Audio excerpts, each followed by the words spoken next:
Nikru akroga krabe ka no kwale say. Akroga say Efya bufu a hadwen. Yes, in the mindset in him. And no say abusuafo no ebam maame papa na ye hu kwan be fa so a ye beboa ye nua ba no. Dr. Mame Yawe say yetimi raise amount of maybe 40,000 Ghana cedi. That 400,000 Ghana cedi. Wetimi abo Efya treatment ni. Abusuya mema akwaba edeba adepa TV so enenso yatena se na mene Dani one Efya ne manager ena atena se yebedi nkomo kakra bi ede afa abrabo ho Efya ho nsem kakra ena afa so obefa Efya no niema ekoso sen ena omabrabo mu omo relationship no eko enti enu nti na yatena se gibre na kan ye ho ne ento ankomo twetwe so na me kai o se obehye ama obi ahwe bi na afa so waja comment section onyankopon hira sa baby manager memo akwa baba adepa TV me jesu mi nua ba ene ma muti sei Christo adom ne mamboko ye da nyame ase sesi ayanya ne ntie se Efya relocate ekọ Accra no kra bi o musa okay enya sa ne tie de but on say adwuma no say aha na wote ena ni manager so Accra nti say okokakra no abakakra okokakra no abakakra sa na adwuma ne tie okay all that permanent but okoba yeah okay tesi atechima na yedi ngu all right na ye hu se mo ko baby niema yeah ba techima for one or two issues be about Efya ebeye America krani motete nsem bi wo media ne so about say Efya ene ne money new manager so hu nsensem kakra na eno ntina yes ye ba na ye ne abusua no abetena se na ya ka ho asem say ye to ye fine say ye anto ye so but so far so good ye ba ye ne so no e di ye to ye bibia ye boko Dani ansa na obekọ sa ye to ye nsem no so no ye nhya ase sei obefa Efya e de ne ko ye makwa ko spend time together kakra asan so abaha kakra sen na ne me kontifa ye hya ase o na ye mesi de o kan so okay obefa Efya no metima ka say adwuma no enye easy because sen Efya the situation here no wa nya botra untimi na Efya nante nti koba ta na say enema bi etu na enema bi nkoyie nti me de na etu anamo kakra eko hu animdefo doctors kakra okay ema mo so ye say on be boa yen ne se ne etimi de abo Efya na seni hu say enema ekono enema timi asesa so far so good no results na ba ye ne so no yante asem papa kakra Efya ho nti no me yes saade ya me ne abusua ne ba be di hu nkomo ne de abusua ne be ka no na mbe so no ma hu de me ye na Efya followers na Efya fans so no abam we say obakofo nche damfo nti no se me gidi say adofo techimanman Efya ne nafofo ne followers ebamu a niema timi ebesesa ma ye nua ba no because they say betima ka say Efya abrabo mu no eye ne mindset no niema atosin kakra shemato kakra abam ntina ye hu niema bi se oya hardware kakra hardware yes in the mindset in him and you know say abusuafo na ebam maame papa na ye hu kwan be fa so a ye beboa ye nua ba no because the be America say as a single mother enu kwan say ye ne kese sen eto no na fie uso onyiye sesa wo ha we eto no ti on say fie na moto na fie na ma bia o ye bia no de akira be ka say akola we nema ato sin kakra e wona adwuma yampa ntino enu ntino wa na ni ba ta chiman ene kra ne ke program kase wo ko okay but akra na pomode hu hia na se di kan be hwe no ansa emre ne bebre da yanim se ye yi a ye adwuma ye mbre ati ase ye yi a ye adwuma ye mbre ba nye yi a ye adwuma be bre san ntino ye di kan me da de se de fa Adepa TV any motiefo any mo followers and say mo may support you nua ba especially Techiman mind because I had a word fear if you free and he fear but the echo swing no be sound say why and the baby and him say saying but my prayer manager no say me make sure say anyama bi to yie and my sister no when yes sir and if you manager way at the church manager way obi be hu say akra na maybe omu ade ana say akra na but how ho problem kese ho dwimu yale you know the best say mama nyina ya support Efya kakra bia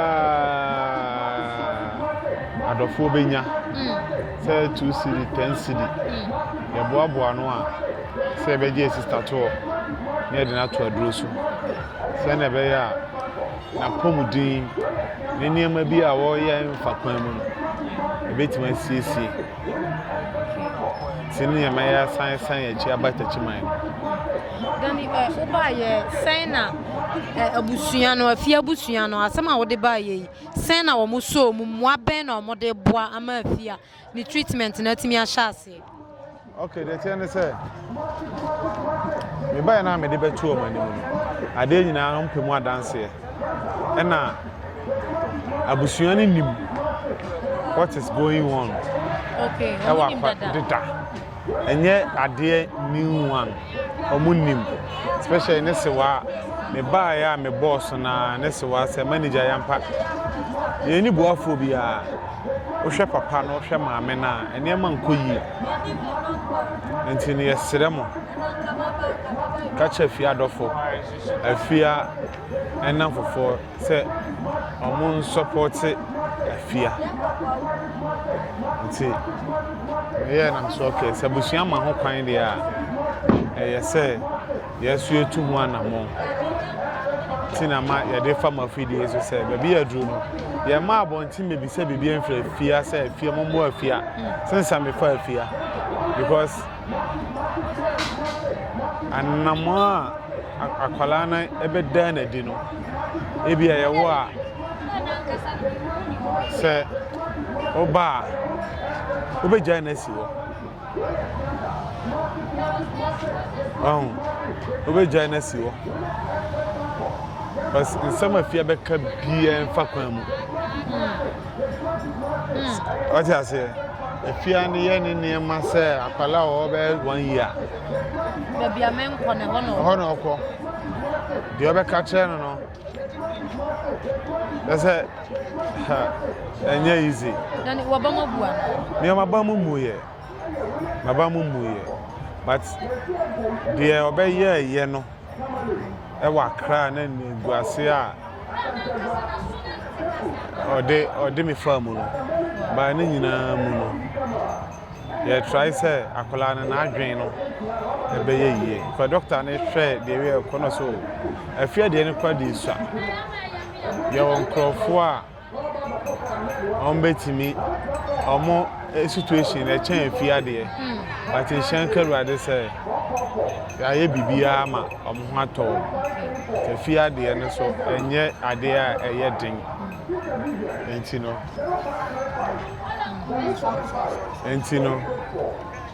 yeah ade said to adofo anu Ghana fo nyina enyim Efya followers TikTok for bia say mama nyina yen support akwala yen support no na se ne be ya enema betimi asesama no wa asesengo mada no how na mane sen to no enye papa dani obefa Efya na busuo ne kire ewu mu se bibisei e wo ho no amone me anka bibisa but ne si wan mama ya we say abotre ene ye say minya e wo ne ho what I say abotre na esi minya wo ne ho na ntino esu me hu ya na me hu say no how na tie okay yeah yanko Efya video a o se eya ni mguase send the sikobai okay this particular video no on sade bia o ya your crofo a e come nkonen kade no asai ana mo amunim issues e wakola no ho hwi ni Efya ho meka se me ba Efya brabo mu no me manya always I will say this I'm telling you mini aba me can ejama fidie so say me be fa Efya free her call almost 3 weeks here apart from interviews I be call any interviews so ye ntuaka e bi say me interview me mu wi ambema miska yes because for the same multimedia am our platform almost sell brand what you say adom fairness Angel TV my akonya ma Efya e call mu show so almost support brand no almost sikatwa nim but ayana enipa ne mu bia omo nim se na dwumanite omo nim se ye ko interview se tweka okay for ne se bia wa bie maybe saloon no afla Efya se Efya bla menye otima o obese unwi obese wadaje obeye Efya ti before doing so we also time is kind of mafia no and only a butter trade yes ye ni timan no so they are selling nipa na bia baby amegina ye nipa so so fi anu sikatu ye but nkofo adwen mu no omunim say akra na ye ne nam no we are making money sikana beba but a new time is sikana ba what you say enema to ye Efya wo followers Efya wadafo ba say yetimi bua no ne ye treat no ne nema to ye mana enema koye mana obi be fan de na ye adwuma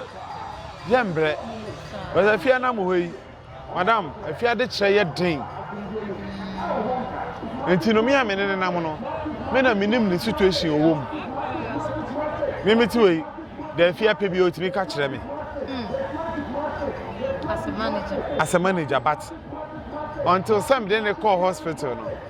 answer na me hu say the akra ne be kan bia no enye wono a because of niema enkoyi on adwemu nti ana abusuani nim deda enye me na meka baby a Efya ti wo eye tachiman dwumo omunim de meka Efya ni kru ne ewo ne mani onnim deda what you say etino se meka say ye dey akra ne call hospital no o ha obi afiri ma pie enti mi ja akola ne ho a ma nya me so adwuma because Efya me de share enka treatment a me de be ma me de share no ese me de ma Efya ebi se me jama daje all the way from Accra to Techiman no aya ne gofo bisa say unya bibi free mu nti na wo say wadaje yes say tietia insufimu eko sensu papa se see ya de ye adwuma e mo bia mfiri ba bia ama wo but yenim say one day sakra ne ho tona enema ebesesa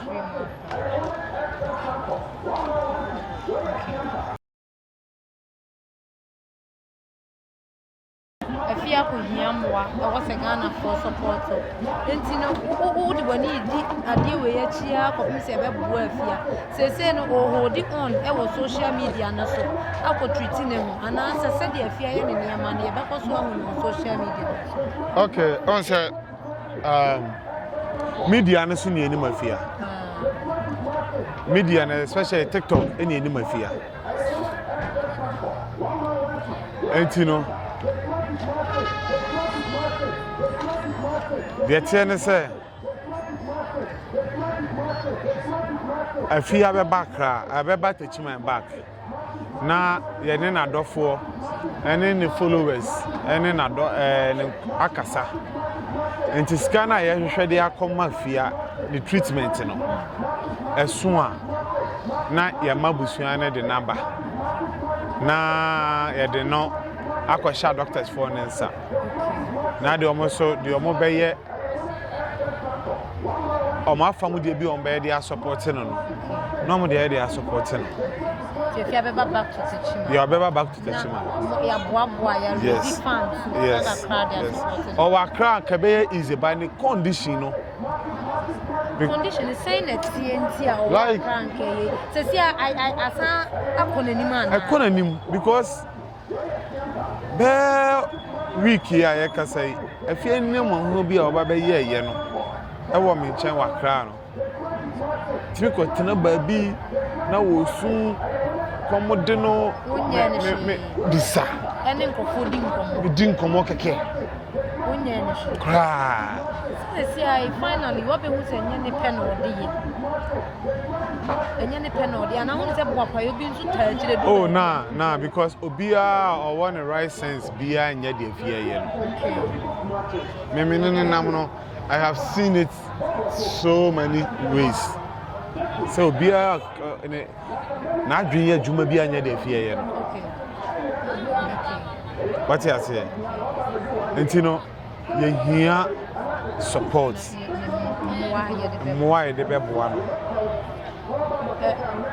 Efya eba Accra o se oni binum de nkomo kan de wonya ye otimi ka tren for say why yeah but an she wo image bebre me especially neighborhood na me wo mu ne die me din eseye me din say ka chen say me ye interview na wo makom ka chen pan say me ye interview me makom den me da makom ade Efya o pe bibi a wan fama bisa se de na Efya ba akro bisa me nyema no me bibi ama no na didie mu ne ntaro hye mu ne ti a obeye munya mo media so mu hu de ekoso enti ese mu hu se enye ono ankasa na adwen e na ode ye sa na ema no ye hu Efya video ano ne akola yi perform ya photocopy and for the looks see Efya looks angasa abusuan sa me ne wo kasa yi Efya wa na hu Efya ne looks a Efya ho aye feyie pa no kora ni nuane ampa ye se woni sama ya ye ni nyawo ye ne Efya be di nkomo kakra bi se wo mon ko ye de a na wo hu Efya ne hairstyle a wa ye Efya nails a wa hye utumi hu se nipa ya ade a osa ye enti dani ya ye de ani hu na wo hwe ade important ne be ma Efya akwa abonten aka kire nkofo se me manager amakom de me wa abra wa me ye de na dream samu ito nchen wa kom de ni dabi sen na ye mfa asamu yi dabi yare na because Efya man so be didi awie seconds we ko je bi se commode na wa didi se sia I'm telling you Efya no yare ne ba na bufuo ne ba Se TV kura on say na onye okay. E na opeso say na. Onye okay. Ni kru ni so wini ma omo bisa akroga. Me ba akro am bisa. Me ba akro me kura na minim say like niema. Kasa no nko. But te bisa. I'll go to a stand. Oh. Oh, we don't want any. What say? What do you Oh, it's you know, I am for Danny. I don't know the bottom for the Yachi, then I didn't make catch up. Say, I did be because we'll be name of the Panshas here. Efya, upon the situation, you know. Baby Efya nyamedi na irewura no obi wo ho a ne mindset ne ye normal but ondru ho ye because platforms Efya gina so no any crofo a Efya meet o mo media ni mu no and opportunity Efya nya no always I will say this me kra me be fa no kra recently ya no hwe baby be Efya rewura and then multimedia for friend no friend is Angel TV for a friend on and then nam ha say we friend no so we say bibi wa kra ni mu me no ka say famous production atom safra Efya but I see a treaty akwala no then enema timi sisa yes famous kumase nya botra nka omda ka che first wa kra se wanye mu kra ka medwane oh senator no enti no ese mu nsa kran bibi woni mu obi bi sam talent be na kra Efya ene yedi na chi na ede but se enema to yi a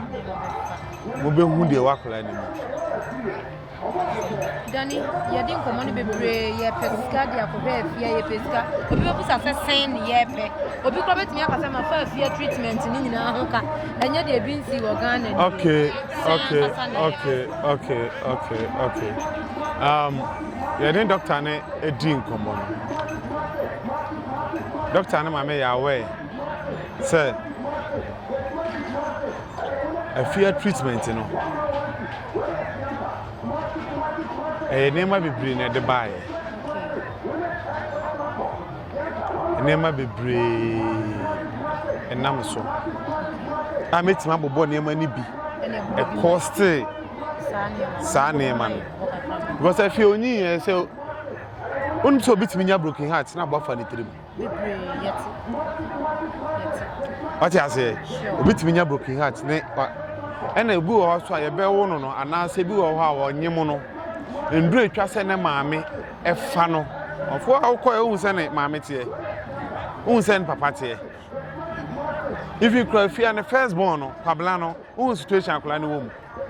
situation I'm telling you the first born ne papa nie what you say enti no Dr. Mame Yawe say it me raise amount of maybe 40,000 Ghana cedi. That 400,000 Ghana cedi. With me abo Efya treatment. 400 Ghana. 400,000 Ghana cedi. That was old currency 400 million. 400 million. Yes. Oh. Ghana, so the Ghana for support here. Yes. Efya will follow us. Because you won drop you or her according to doctor no. Bako twam be almost 5,000 Ghana cedi. 5,000. I'm telling you. It's 400 million. Asem na me. I support Efya. Amana beye. Within 3 months. I'm telling you. Ghana for we enye ade bia said ye do Efya Likki soap said any videos ba hey 1 minute na nam you know me pamocho 400 million old currency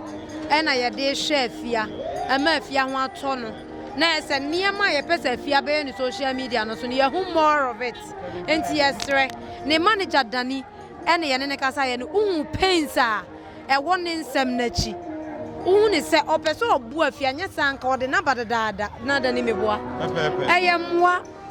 osi wonya ahwe ye ne nakasa wote nchen a obehu ni hu Efya ko multimedia, efya ko a obehu ni hu. Enye saa na tie.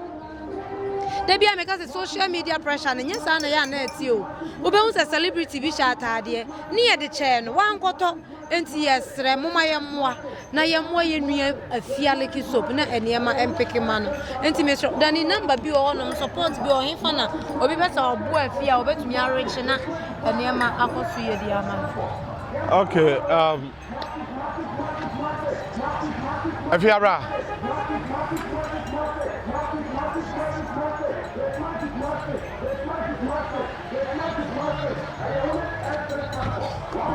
Veteran. Hey, veteran say. No, what's this here? What's this here? No, there. Efya no hu Efya o heta me se tinife o manager ne ma mo ye Efya o ye no me wa ko ye Ya uja me se menyu Efya o ye no Efya so me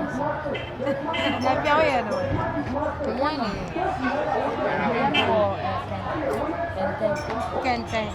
Kenten Efya ho ye pepa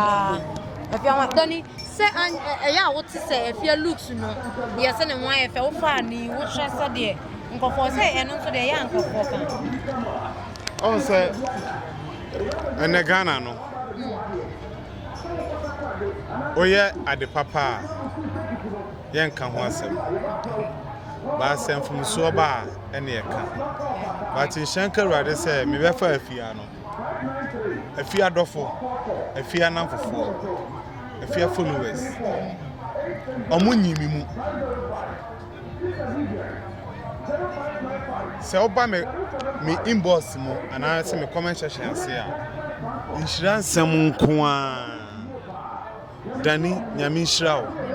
dani nyame nshirawo me penshira no more what you say enye me ma ho oden na me dey support Efya eyurade because ena erade anka obi akoma obi ntimi muwa obi ene na me amete me hia moa tire bia me se erade se erade nyi me bo afo so nya den ema me what you say enti no se unu obi nam a me sometimes me nwi de me mehye ho ba cha na me dwen akwala ne ho oh me dwen akwala ne ho mo dan me wo ha ade bi wo ha ese me ametoye me ho but ese me toma kwala no Efya omi nua ketewa afi no ko 20 years the last born bro sa Efya nya me busuani but na modo amede do ntina me di nachi obi bi sa me say me di Efya achi no e de na wa Efya ho a me di nachi me ne Efya nam no me nya sika mfiri ne ho sika no mo mbenya mo nya deda mo mbenya sika wa Efya ho no mo nya deda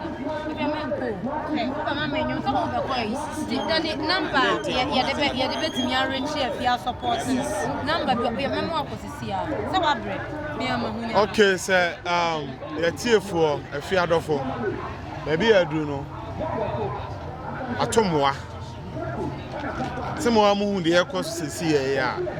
ni nyina aka hu bi mo be hu ni fefefe bu a be hu se wa she coat enam ho so inside enipa no oben na hu si no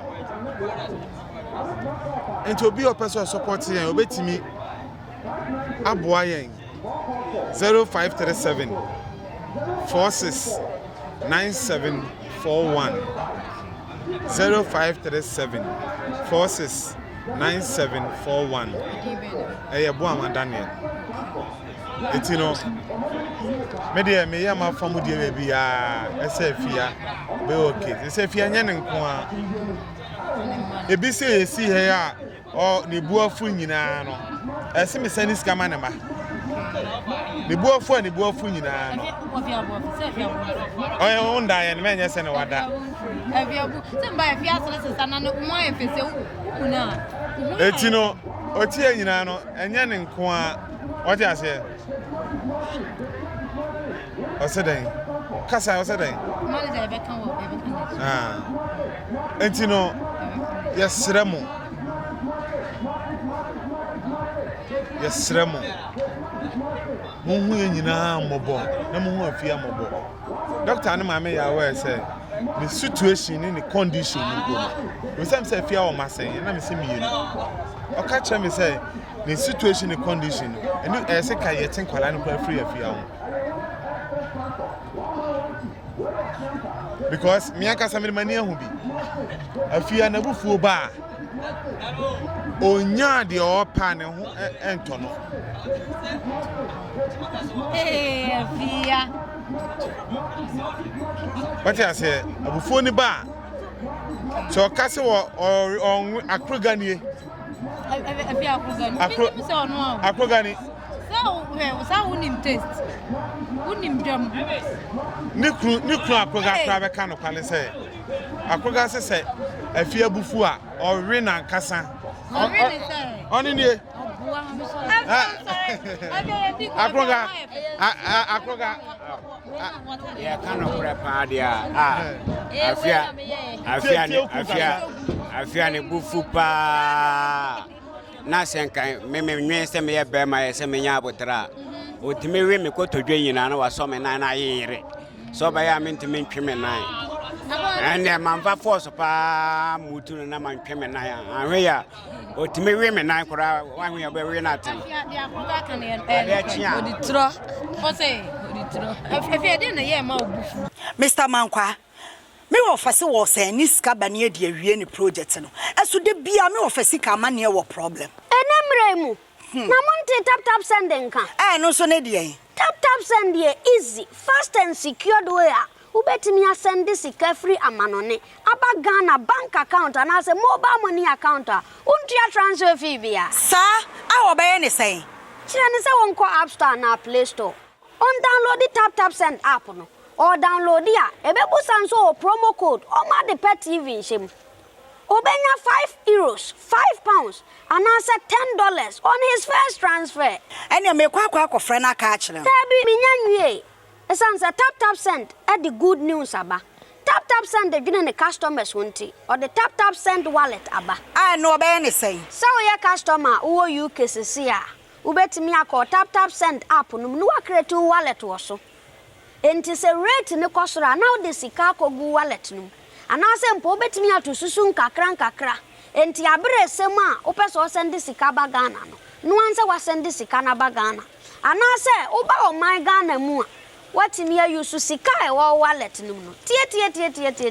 eni se ti say yusu momo Ghana ha no sa pepepe se si tap send atre na him kopiem wo United Arab Emirates Netherlands and Austria tap send na papa no